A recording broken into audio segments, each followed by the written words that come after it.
Last audio check, last audio check. Can we make sure all our phones are on silent, please? Everyone's phones on silent. Please double check your phones. Last audio checks. All phones on silent, please. All phones on silent.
Good evening. The presidency is the most powerful office in the world. It's an office that not only tests your judgment, perhaps even more importantly, it's an office that tests your character. Because you not only face moments when you need the courage to exercise the full power of the presidency, you also face moments where you need the wisdom to respect the limits of the power of the office of the presidency. This nation was founded on the principle that there are no kings in America. Each of us is equal before the law. No one is above the law, not even the President of the United States. With today's Supreme Court decision on presidential immunity, that fundamentally changed. For all practical purposes, today's decision almost certainly means that there are virtually no limits on what a president can do. This is a fundamentally new principle, and it's a dangerous precedent, because the power of the office will no longer be constrained by the law, even including the Supreme Court of the United States. The only limits will be self-imposed by the president alone.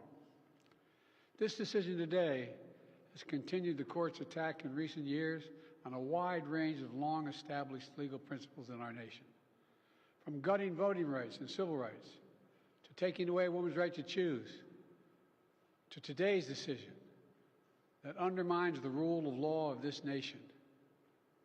Nearly 4 years ago, my predecessor sent a violent mob to the U.S. Capitol to stop the peaceful transfer of power.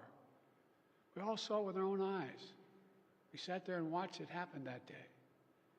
Attack on the police, the ransacking at the Capitol, A mob literally hunting down the House Speaker, Nancy Pelosi. Gallows erected to hang the Vice President, Mike Pence. I think it's fair to say it's one of the darkest days in the history of America. Now the man who sent that mob to the U.S. Capitol is facing potential criminal conviction for what happened that day. And the American people deserve to have an answer in the courts before the upcoming election. The public has a right to know the answer about what happened on January 6th before they are asked to vote again this year.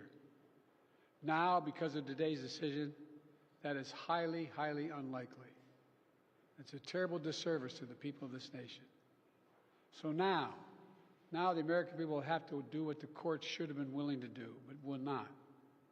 The American people have to render a judgment about Donald Trump's behavior. The American people must decide whether Donald Trump's assault on our democracy on January 6th makes him unfit for public office in the highest office in the land.